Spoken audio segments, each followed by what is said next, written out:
D'accord, donc petit 4, on demande de calculer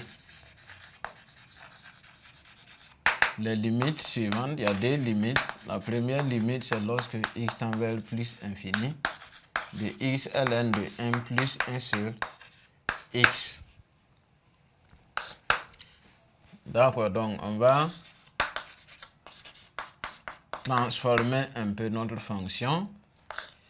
X ln de 1 plus 1 sur x égale, on peut écrire que ça fait la limite lorsque x tend vers plus infini de ln de 1 plus 1 sur x et de 1 sur x. Le x, c'est la même, c'est ça qui devient le 1 sur x, parce que quand je fais l'inverse, je reviens sur x ln de x plus 1 sur x. Alors, donc, écrit sous cette forme, on peut dire que ln de 1 plus 1 sur x, le tout sur x, le tout sur 1 sur x, est composé de ln de 1 plus x, ln de 1 plus x sur x et 1 sur x. Alors, vous remarquez que lorsque je prends les 1 sur x et je remplace au niveau de x, ça donne, je retrouve la fonction qui est en haut. Donc maintenant, on va calculer d'abord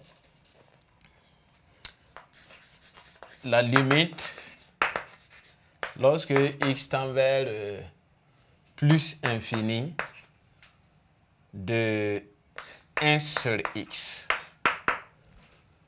C'est une limite remarquable. Ça donne 0.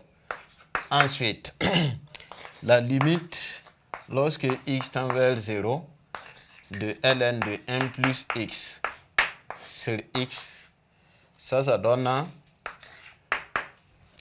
rappelez-vous, au niveau des limites remarquables, on a vu que ln de x plus 1, la limite en 0 de ln de x plus 1 sur x, ça fait 1. Donc, on peut conclure en disant que la limite, lorsque x tend vers plus infini, de x ln facteur de 1 plus 1 sur x égale à 1. Ensuite, la deuxième limite à calculer est la limite lorsque x tend vers plus infini de 2 ln de x moins x au cube plus 3. Alors, quand nous essayons de calculer, ici c'est plus infini et ici c'est moins infini. Donc, on aura une forme indéterminée. Donc, il faut manipuler pour lever l'indétermination. Et la manipulation, vous devez manipuler pour tendre vers les limites initiales résumées sous forme de tableau dans le cours. Donc, ici, limite lorsque x tend vers plus infini.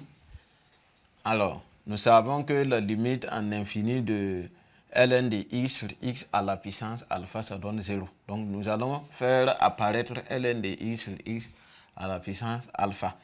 Donc, qu'est-ce qu'on fait? Je recopie d'abord 2 ln de x moins x au cube plus 3 égale. C'est égal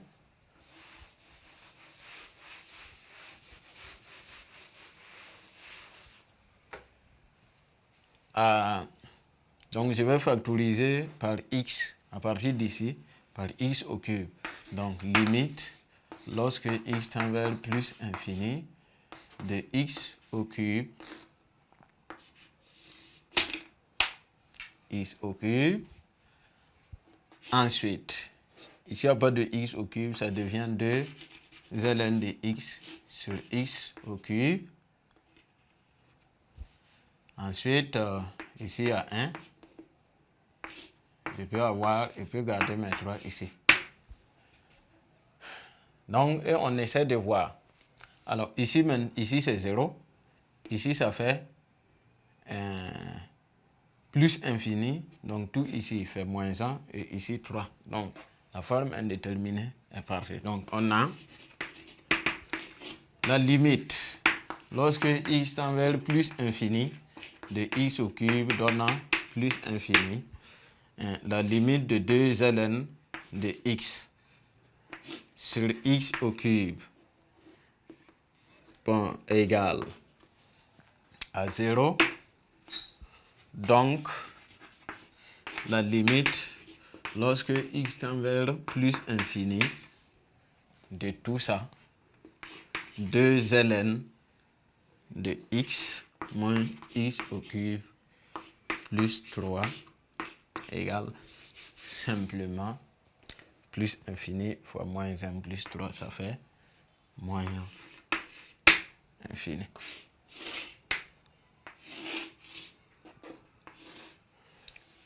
Donc voici comment on calcule la limite de 2 ln de x moins x au cube plus 3 à moins infini. Et ça marque en même temps la fin des exercices sur les évaluations des ressources. Nous allons passer maintenant à la deuxième partie des exercices pour voir une situation d'intégration pour évaluer les compétences.